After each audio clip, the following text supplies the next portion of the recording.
Então a gente faz assim agora. Vamos prosseguir para os últimos textos e finalizar o vídeo. Lucas 21, do 25 ao 28.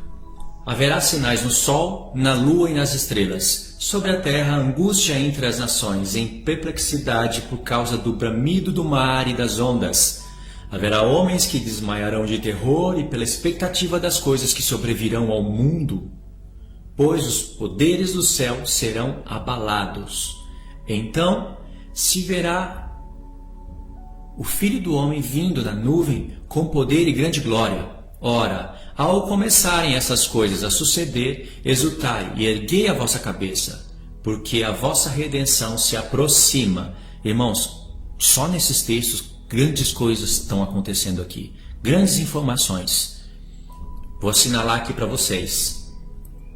Haverá sinais no sol, na lua e nas estrelas. Quarta trombeta.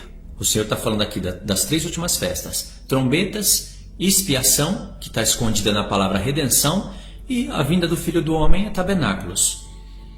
Haverá sinais no sol, na lua e nas estrelas. A quarta trombeta afeta a terça parte de cada um desses. Se a terça parte do sol hoje fosse afetada, quais seriam as consequências na Terra? Calcula, pensa nas nações. Pensa na China, na Rússia, lugares frios, até partes do Japão. A terça parte do Sol sendo afetada, consequentemente afeta a terça parte da Lua.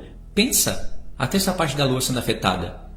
O que aconteceria com os mares? Esses luminares, esses luzeiros no céu, trabalham a favor da Terra. Para a Terra servir o homem servir a Deus.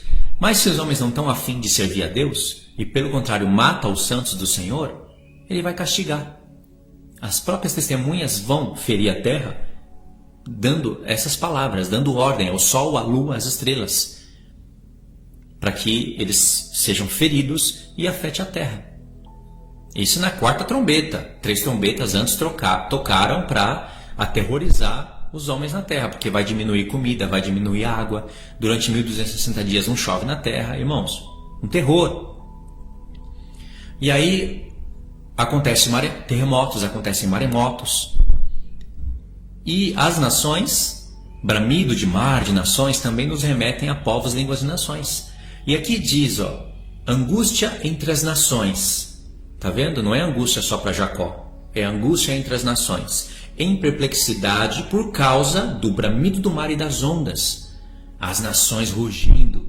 Não tem Isaías 17, vários textos onde mostra muitas águas, mar, ondas, se referindo a povos?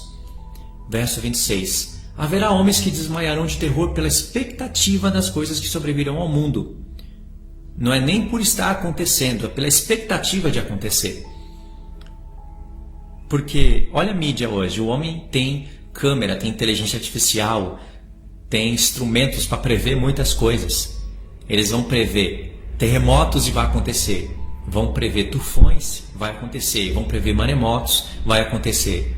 Só as primeiras trombetas já vão dar esse recado para eles. E só pela expectativa. Imagina a terça parte, o que acontece na terça trombeta? A terça parte dos mares e dos navios são todos derrubados no mar, todos afetados. A terça parte. Já sabe quantos barcos estão nos mares agora, fazendo intercâmbios, fazendo negócios uns com os outros? Só aí é motivo de guerra, irmãos. De quem vai ser a culpa? A culpa vai ser de um povo que está em Jerusalém profetizando, não é? Pode ver que quando a besta se levanta na metade da semana e recebe poder e autoridade do diabo, a primeira coisa que ela faz é blasfemar contra o céu e contra o que neles habitam e matar o povo que está profetizando. Primeira coisa que ela faz. Verso 27. Aí, quando a terra estiver naquele cenário todo, igual você vê em filme, aí aparece o Salvador, aparece o sol da justiça, como diz em Malaquias 4. Entendeu, irmãos? E o Senhor fala, ora, ao começarem essas coisas a suceder, ou seja, começou a tocar trombetas, a terra começou a ficar de ponta cabeça, começaram os tumultos, as guerras, vocês estão vendo a 7ª cabeça formada já, 10 Nações Unidas. Não é para ficar triste, deixa que eles, os jovens do mundo, tropecem, se cansem, desmaiam só pela expectativa das coisas. Vocês, levanta a cabeça e se alegra. Ou seja, voa com asas de águia para o deserto e se alegra, porque vossa redenção se aproxima. A redenção é a transformação dos corpos. Isso está em Romanos 8, está em Hebreus com toda clareza. Em Hebreus ainda, ele colocou a palavra redenção e dia da expiação como se fosse a mesma coisa. Dia da expiação, dia que o Senhor Jesus vem. Entendeu? Isso está em conexão com Isaías. Agora, nós lemos do 25 ao 28. Lê do 7 ao 13. Olha o que acontece. Perguntaram-lhe: Mestre, quando sucederá isto? E que sinal haverá de quando essas coisas estiverem para se cumprir? Igual Mateus 24. Só que aqui vai ter acréscimos. Ou você pode considerar lendo isso daqui em Mateus 24 como acréscimo. Respondeu ele: Vede que não sejais enganados, porque muitos virão em meu nome dizendo: Sou eu. E também chegou a hora, não os sigais.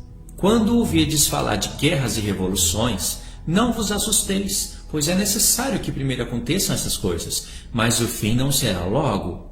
Então lhes disse: Levantar-se-á nação contra nação, reino contra reino. Haverá grandes terremotos, epidemias e fome em vários lugares, coisas espantosas e também grandes sinais do céu. Antes, porém, de todas essas coisas, lançarão mão de vós e vos perseguirão, entregando-vos às sinagogas e aos cárceres, levando-vos à presença dos reis e governadores por causa do meu nome. Aqui está o motivo de tudo. O povo de Deus vai ter pleno conhecimento do nome do Senhor. Não de pronúncia, mas de revelação do significado da plenitude do significado do nome do Senhor. Eu já tenho falado muito disso no canal. E isto vos acontecerá para que deis testemunho. Aqui estão as testemunhas do Senhor. Tudo isso, guerra, rumores de guerra, perseguições, catástrofes, tudo isso é para dar testemunho. Esse é um recado para quem? Para as duas testemunhas. E para o povo que vai estar ouvindo as duas testemunhas. Entendeu? Ou seja, não é só para judeu, gentios também. Agora, o mesmo Lucas, ele escreveu Atos. A estes também, depois de ter padecido, se apresentou vivo, com muitas provas incontestáveis, aparecendo-lhes durante 40 dias e falando das coisas concernentes ao reino de Deus. E comendo com eles, determinou-lhes que não se ausentassem de Jerusalém, mas que esperassem a promessa do Pai, a qual disse ele: De mim ouvistes. Porque João, na verdade, batizou com água, mas vós sereis batizados com o Espírito Santo não muito depois desses dias. Veja bem, primeiro, aqui ia começar as últimas chuvas. As primeiras chuvas estão relacionadas à vinda do Senhor. As últimas chuvas já começam no Pentecoste, tanto é que a pregação já se inicia aos últimos dias. Não é tão fácil explicar isso, eu nem quero abrir aspas aqui para explicar isso porque demora, mas é assim. A última das últimas chuvas acontece agora. A última das últimas.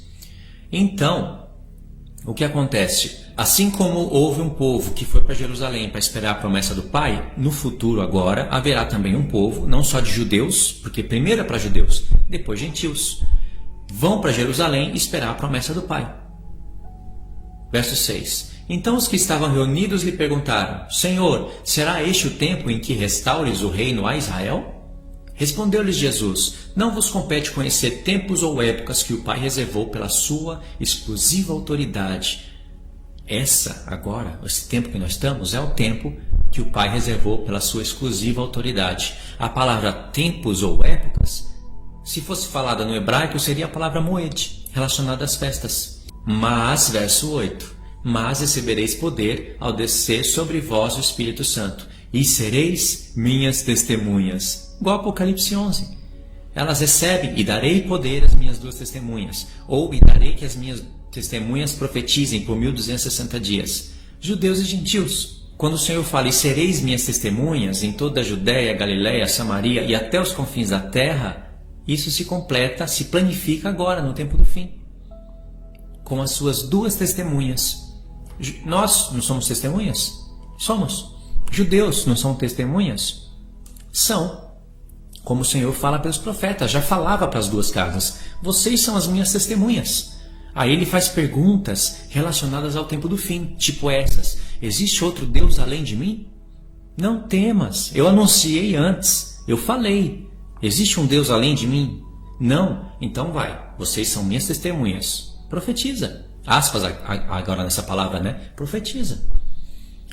Isso é o que nos dá a entender que o Senhor está falando para as duas casas. Esse outro Deus além dele é o anticristo que vai estar aqui, é o próprio diabo querendo se fazer Deus. Entendeu? É isso. É assim que vai somando as coisas do Apocalipse 11 pelas próprias referências que ele te dá. O Apocalipse 11 não é para ficar lendo só o capítulo 11 de Apocalipse e ficar imaginando com a sua cabeça o que seria aquilo. Tem referências para Zacarias, tem referências para Daniel, tem referências para Isaías, tem referências para Ezequiel. Quando o cadáver das duas testemunhas, ou seja, ossos secos, recebe o espírito de vida, eles se colocam de pé. Tem referência para todos esses profetas. Se você não reconhece as referências, você está falhando na revelação do Apocalipse, porque é revelação para os servos. Não é uma revelação literal para você ler e falar, é isso daqui, do jeito que está aqui é. Não é assim. São muitas figuras justamente para Deus trabalhar assim com essas coisas.